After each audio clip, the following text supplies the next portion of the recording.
So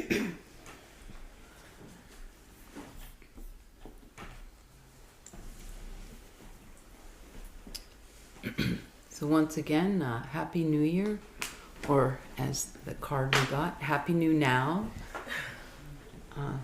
We enjoyed sending that card to several people.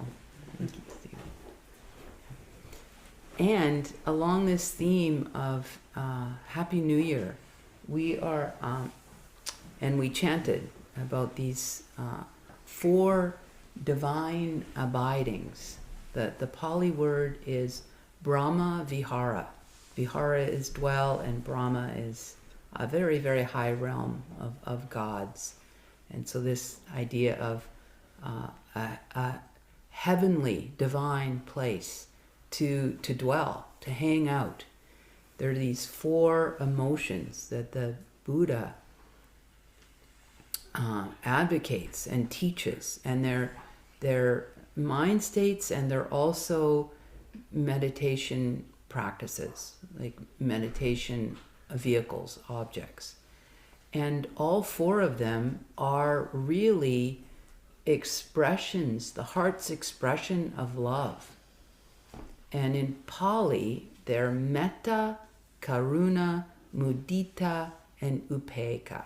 In English, it's benevolence, sometimes translated loving kindness, and then karuna, compassion, mudita, sympathetic or empathetic or appreciative joy, and upekkha, equanimity, equipoise. And so this cultivation of the heart, metta, benevolence, this is not just for people we know, people that we care about, people in our little circle, people in our family. This is an idea of unconditionally, universally. Just as I care about my family, my mom, my daughter, I want to actually have that kind of investment, that kind of care for all beings. And so then compassion is love's response to suffering and pain and loss. And then mudita is love's response to goodness, to wellness, to uplift, to success. It's sympathetic, like this resonance, like just like you're vibrating because your life is so well, then that vibration trickles out to me, and I vibrate with you and celebrate with you. It's a lot about celebration. And then upekkha, this equipoise, equanimity, is love's response, love that is imbued with wisdom, that stays even, that understands deeply about life, about cause and effect, and you don't go up and down, up and down, up and down. There's a steadiness. Very, very beautiful when you see this in a parent. Not a parent, like a person who's a parent. And you see that at times. You see a parent that is very even and steady, and the child is going up and down, the head of their Barbie fell off. The parent knows that the world is not about to come to an end. The parent has this wisdom and this experience. That's that quality of upekkha, equanimity. And this morning I want to talk about one that gets less airtime as far as I'm concerned, even if you look for talks about it. And that's the third one, this mudita, this celebration, this appreciation. We don't even have a word for it in English. And our culture is so starving for mudita. And sadly, it almost gets sometimes in an extreme case, it can get ridiculed. It can be viewed as, it can even get viewed as weak or like lame. It's quite extreme in our culture. There's a lot of pressure on young people, on children, to be sophisticated, to be cool, to be sarcastic and cynical. These are things that our culture is good at. And these are the opposite of mudita. Mudita is very open-hearted. I'll give you an example. My grandson has celiac and pretty severe. And so he's 8 and and he didn't get diagnosed till he was 5, and his relationship with food is complicated. You know, the first 5 years of his life, he ate and felt sick. And so there's this fear and such resistance to trying new things. Everything about it. It's been such a challenge in the household and for my daughter. And so they went to Red Lobster and he tried crab. And it's such a big deal for this little guy to even try something new. He tried it and it like, he usually needs to try things about 10 times. That's sort of the magic number before he's even open to having more than one bite. Anyway, he had crab and he loved it and he ate a bunch and he was so excited and felt so good about himself because, anyway. So he goes to school the next day, he's so excited, and he tells another boy in his class, like, oh, I went to Red Lobster last night and I tried crab and I really loved it. And this boy, we're talking about 8-year-olds, this boy's response is, why should I care? You know, and and we see it. If you spend time around children, you can see this open-hearted, you know, exuberance and wonder of children is getting sort of damped down earlier and earlier. I mean, I felt this as a parent, you know, raising children 20 years ago.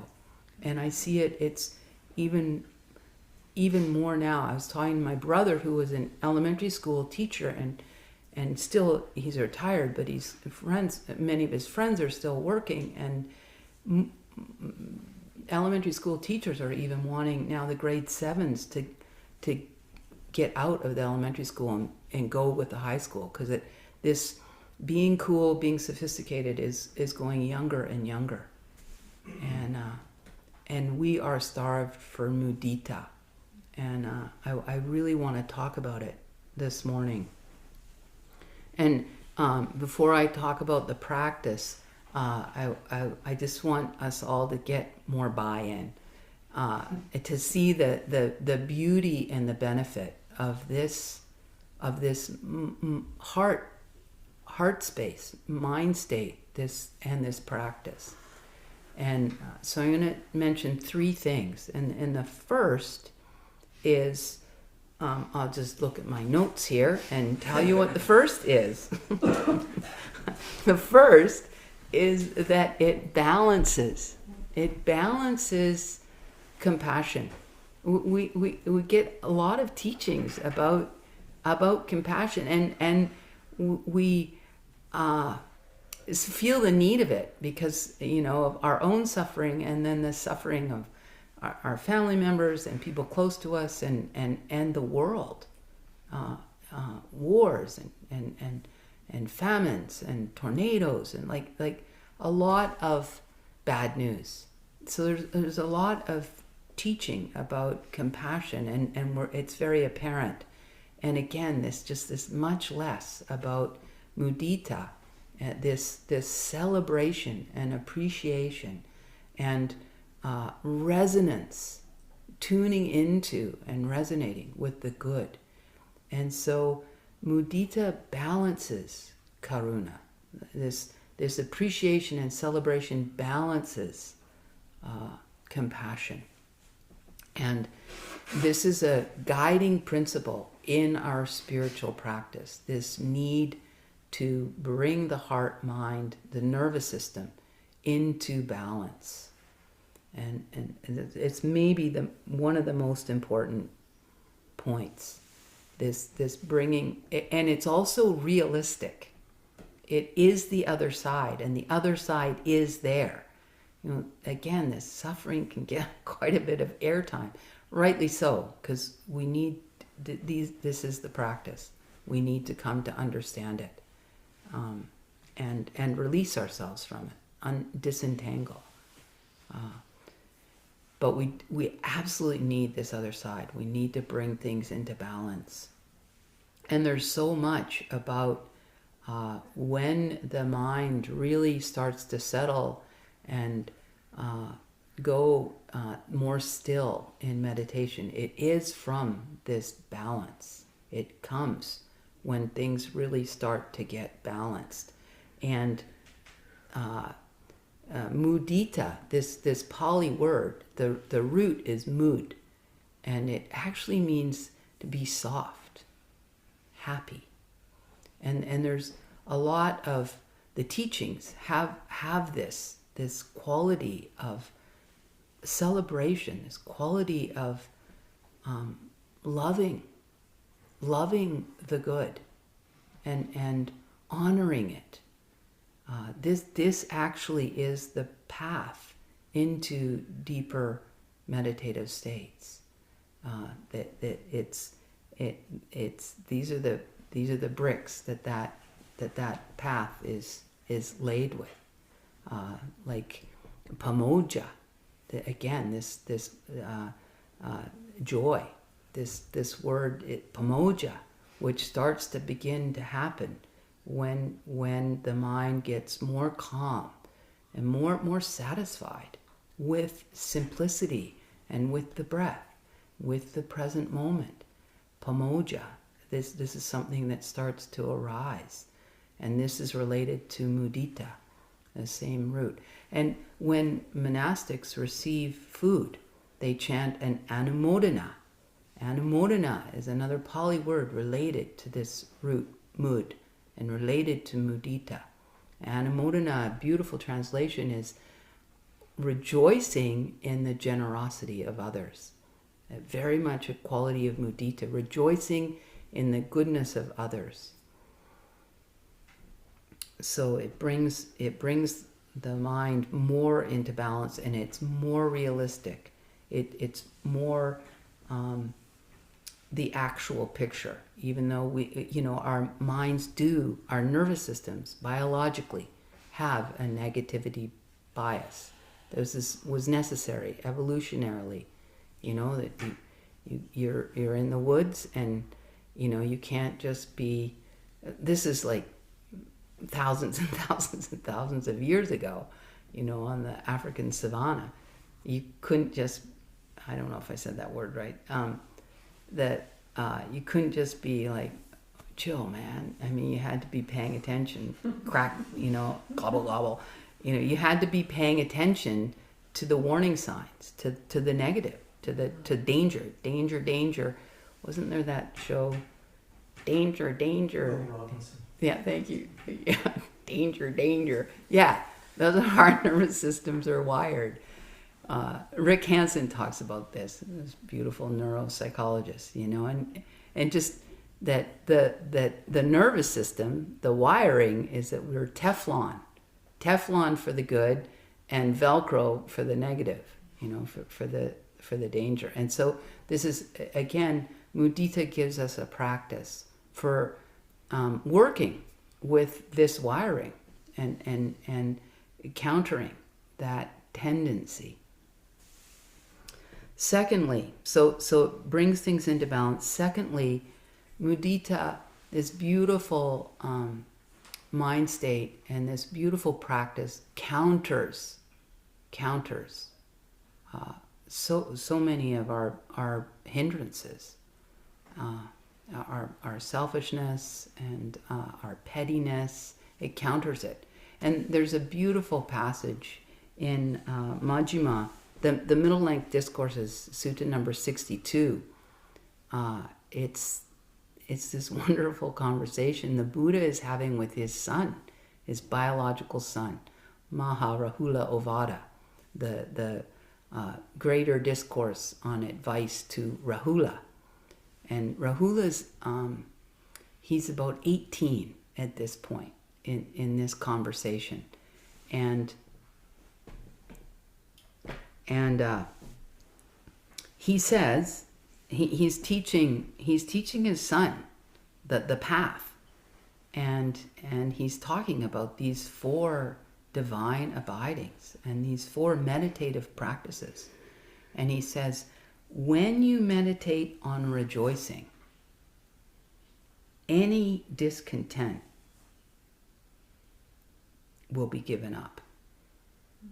It's so amazing. So, and we talk often about contentment, and it's essential, essential, and practicing mudita, practicing rejoicing, appreciating the good.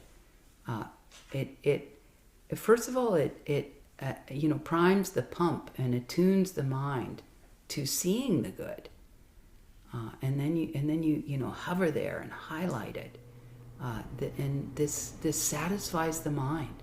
The mind needs joy, it just needs it. I mean, it's the driving force. It is the driving force in our life. We're looking to be happy. We're doing a lot of foolish things to try and get there. But this one actually works, it turns out. Yeah. And thirdly, this practice and understanding the value of it and the importance of it builds resilience in the system. And it builds resilience in your own spiritual practice. Like maybe you're discouraged. Maybe you're not seeing much changing. Maybe you're feeling flat and unmotivated. This is something to consider, turning the mind toward. And it's always available. I might be sort of flat in my practice, but there are people around me that aren't, and I can rejoice. It really completely bumps us out of ourselves. The Buddha's encouraging us to understand that we're not separate, and that we're not this like individual, permanent, like little being. But then he's given us all of these orientations and all of these practices to wear away at that barrier that's based in our delusion and in our ignorance. And this is a beautiful practice to do that. Bodhi Paula told me about this researcher at Stanford, Carol Dweck, and she's coined this phrase, growth mindset. And it's opposed to fixed mindset, which we've all signed up for the growth mindset. I mean, that's the kind of the basis of the Buddha's teachings, that we're not this fixed entity, and that what we do matters, and what we do it brings new things into the system, and therefore changes the system. That this is the growth mindset. And when we have this growth mindset, so many things come along with it, including this resilience and mudita. If I've bought into growth mindset, then anybody else's success is not a threat. It's evidence that this thing works. It's a source of inspiration. It just turns everything on its head. So these are 3, immediate, and this is just from my own understanding. I'm sure there's many more, but yeah, bring things into balance and counter our selfishness and our hindrances and our discontent and our negativity bias, and build resilience.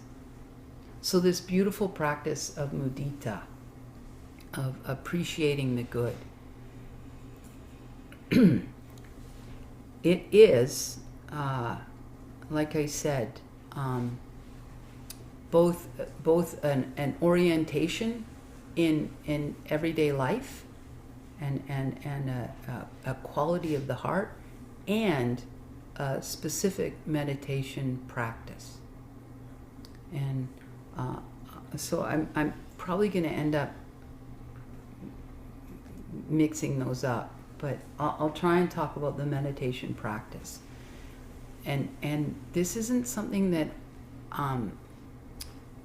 I hear too much. We hear a lot about adopting a metta practice for ourselves, but there's no difference between any of these four divine abidings. We also need to be adopting a mudita practice for ourselves. And the chant that we did, I will abide, pervading, this radiating out. These are radiation practices, like for all beings, including oneself. The Pali is iti u dhammado tiriyang sabba disabba tataya. And that last Pali word, sabba tataya, it really means as to all, sabba, as to all, as to myself. Like Venerable Analayo, he's a German scholar monk, and he has a simile for these four divine abidings. It's very beautiful. It's not from the Buddha, it's from Venerable Analayo, but it really works, and it's riffing off of the sun. So metta is like the sun, the solar noon, the sun at midday, bright, bright, bright. And then karuna, compassion, is like the sun at sunset, when there's a lot of darkness, but the sun is still there. Sun's response to pain and suffering. And mudita is like the sun at sunrise, when the dew is on the leaves and it's sparkling and appreciating and full of life and possibility, the sun at sunrise. And then equanimity is like the full moon, reflecting the sun's light, but this cool steadiness. And he goes on, the way the sun works is the way that we see this light is this fusion, inside, this incredible heat, and out of this fusion of molecules, being fused together, these protons emit. And it takes, thousands and thousands and thousands of years for these protons to go from inside the sun to the outside of the sun, all the way to the human eye. But there's these two concurrent movements, and this is what these four divine abidings all have. These two concurrent movements of this in, and then this radiating out. And mudita the same, that iti u dhammado tiriyang sabbadi sabba tataya, that as to all, as to myself as to all. And again, it's this wearing down of self and other. So this is very much in the suttas, this idea of mudita for oneself, and then this celebrating others and their wellness and their goodness and their accomplishments and their beautiful qualities. So in the suttas, the Buddha is clear. There's another meditation practice that the Buddha gives of 6 recollections, and the first 3 are the Buddha, the Dhamma, the Buddha's teachings, and the Sangha, other people that are taking up the teachings and doing the practice, and then the other 3 are really mudita for oneself, really, because it's to reflect on one's own generosity and to reflect on one's own virtue and morality, and then to reflect on something that's a little bit harder for us sometimes to relate to. The 6th is to reflect on the devas, the deities, angels perhaps. Yet when you read the instructions for that 6th recollection, it's basically to reflect on the goodness of those devas, and that's the same as the goodness in me. I'll read. And this practice is described several times by the Buddha. And this is the 6th. Furthermore, you should recollect the deities. And then the Buddha goes on to describe these different levels of deities. And I'm reading from the numerical discourses in the book of 11, Sutta 11. So, Anguttara Nikaya 11:11. Furthermore, 6th recollection, you should recollect the deities. And when those deities passed away from here, they were reborn there because of their faith, ethics, learning, generosity, and wisdom. And this is the practice. I too have the same kind of faith, ethics, learning, generosity, and wisdom. When a disciple recollects the faith, ethics, learning, generosity, and wisdom of both themselves and the deities, their mind is not full of greed, hate, and delusion. We get a break. At that time, their mind is unswerving, based on the deities. A disciple whose mind is unswerving finds inspiration in the meaning and the teaching, and finds joy connected with the teaching. When they're joyful, rapture springs up. When the mind is full of rapture, the body becomes tranquil. When the body is tranquil, they feel bliss. And when they're blissful, the mind becomes immersed in samadhi. This is called a disciple who lives in balance among people who are unbalanced, and lives untroubled among people who are troubled. So this practice of mudita for ourselves, very, very, very much taught by the Buddha. And again, in our culture, some of us have sort of been, oh no, that's bragging, you'll get prideful. Honestly, so many of us need to come in a much kinder, healthy relationship with ourselves. Bag what we've been taught, and listen to the Buddha. That's my advice.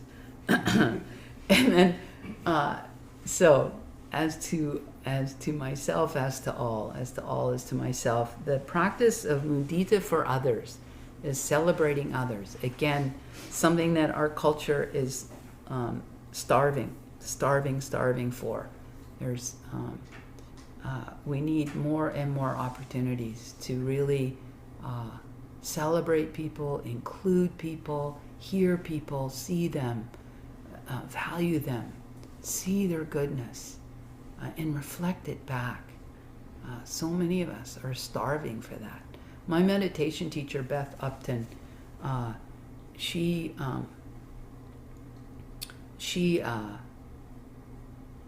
graduated from Cambridge in London, and shortly after landed in, did the backpacking thing, and teaching English to these people in Korea, and that and got herself to Myanmar, kind of not even knowing what she was doing, and landed at Pao Ok.